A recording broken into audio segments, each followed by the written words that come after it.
आशा करता हूँ आप सब बहुत अच्छे होंगे। मेरा नाम है अभिषेक जायसवाल। आज हम लोग बात करेंगे, क्या चीन और पाकिस्तान के परमाणु हथियार इंडिया से ज़्यादा हैं। ये सिप्री की रिपोर्ट अभी आई है, उसमें कहा गया है, तो बात करते हैं। तो उससे पहले लेकिन आप लोग मेरे चैनल को लाइक कर लीजिए, सब्सक्राइब कर दीजिए और शेयर कर दीजिए और बेल आइकन को ज़रूर दबाइएगा, जिससे मेरा वीडियो आपके पास सबसे पहले पहुँच सके। और जाइए मुझे इंस्टा पे फॉलो करिए, अभिषेक जायसवाल नाम से मेरी आईडी है।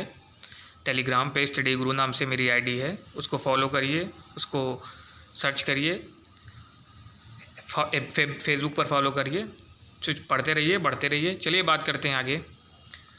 हाँ, तो सिप्री की ये ईयर बुक 2020 की 2021 की नई रिपोर्ट आई है, अभी मंडे को लेटेस्ट रिपोर्ट आई है। इसमें इन्होंने बताया है कि जो चाइना और पाकिस्तान है, इनके वेपन्स यानी न्यूक्लियर वेपन्स भारत से ज़्यादा हैं। हाँ, भारत से ज़्यादा हैं। देख लीजिए, ये देखिए, चाइना के पास करीब 350 वेपन्स हैं, है ना। 250 वेपन्स हैं, अब लगभग 350 हो गए हैं। तो ये जो वार हेड हो रहा है, बात करेंगे इस वार हेड में। तो जब यानी आप ये जान लीजिए कि जब सेकेंड वर्ल्ड वार चल रहा था, विश्व युद्ध चल रहा था, द्वितीय विश्व युद्ध, तो उस समय इतने ज़्यादा न्यूक्लियर बम बन गए थे, इतने ज़्यादा न्यूक्लियर बम, यानी 80 हज़ार के लगभग उनकी संख्या हो गई थी। तो उनको अब कंट्रोल करके 13,000 पे लाया गया है। तो सबने बना लिया था। अब बना लिया था तो उस समय की बात है, हिस्ट्री में मैं पहले बता रहा हूँ कि जब अमेरिका ने न्यूक्लियर पावर बना लिया, न्यूक्लियर एटम्स ये वेपन बना लिया, तो अब रशिया को भी इसमें लगने लगा कि यार अमेरिका ने बना लिया, चलो हम भी बना लेते हैं। रशिया ने भी सोचा, अब रशिया ने भी बना लिया। भाई जैसे पहले अंतरिक्ष में भी अमेरिका और रशिया की टक्कर रहती थी, और उससे पहले भी उन लोगों की हर चीज़ में रेस लगी रहती थी कि हम बनाएंगे, हम बनाएंगे, हम करेंगे। वही चीज़ हर चीज़ में उन लोगों की आपस में टक्कर चलती रहती है। तो अमेरिका ने बनाया, रशिया ने बना लिया, फिर उसके बाद चाइना ने बना लिया, फ्रांस ने बना लिया, ब्रिटेन ने भी बना लिया। तो ये 4-5 कंट्रियाँ पहले बना ली थी।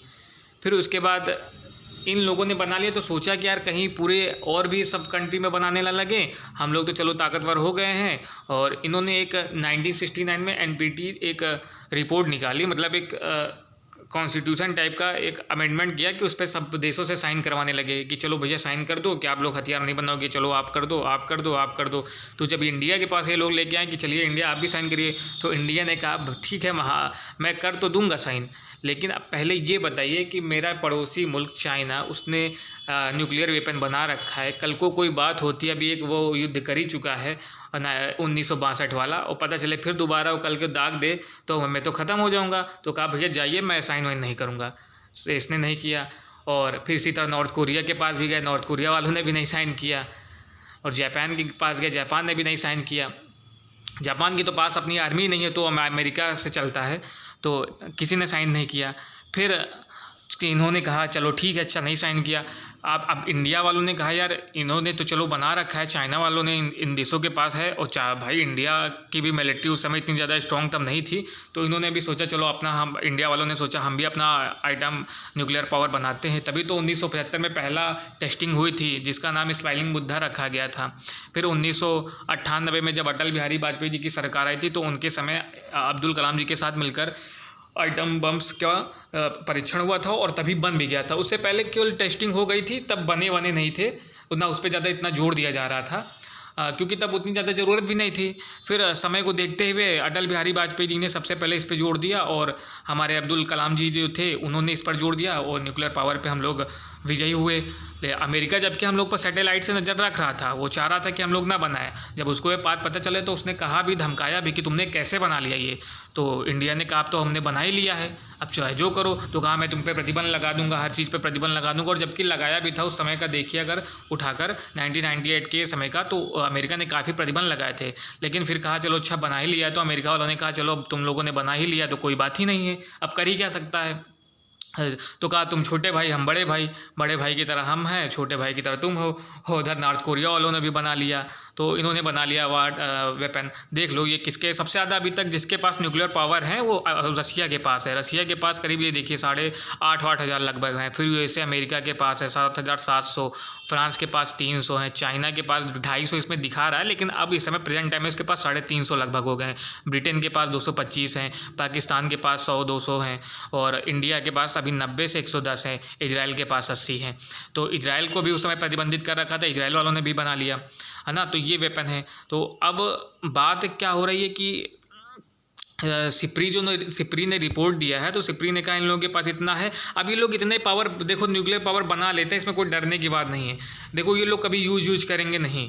तो अमेरिका वो जापान का समय जब अलग था, तब उस समय जब सेकेंड वर्ल्ड वार और फर्स्ट वर्ल्ड वार छिड़ा हुआ था, तब अमेरिका ने यूज कर दिया था, वो भी बहुत मजबूरी में। लेकिन अब का टाइम और तब के टाइम में अंतर है। अब इतनी आसान नहीं है बना के चाहे जितने रख ले, क्योंकि भैया अगर एक भी बम, मैं कहता हूँ अगर एक भी न्यूक्लियर पावर कहीं भी अगर फोड़ दिया जाए तो पूरी पृथ्वी समाप्त हो जाएगी। इतनी ज़्यादा अब तब के और अब के में इतना फ़र्क है, इतने पावरफुल हैं। तो पहली बात तो कोई यूज करेगा नहीं, बना के भले रखे रहें।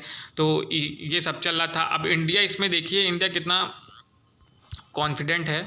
मैं आपको दिखाता हूँ कि India is a confident of the strategic defence capability which will get a great punch will the ना।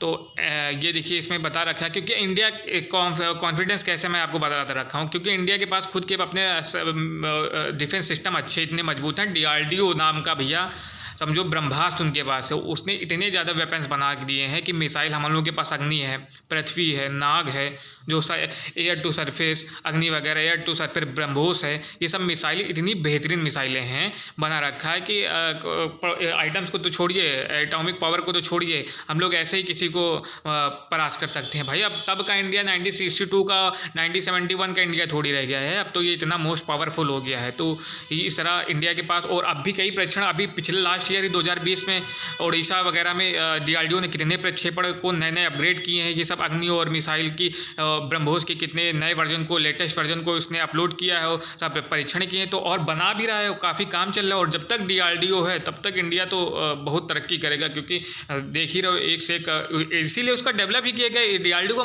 मोटो ही है बलस्य मूलम विज्ञानम।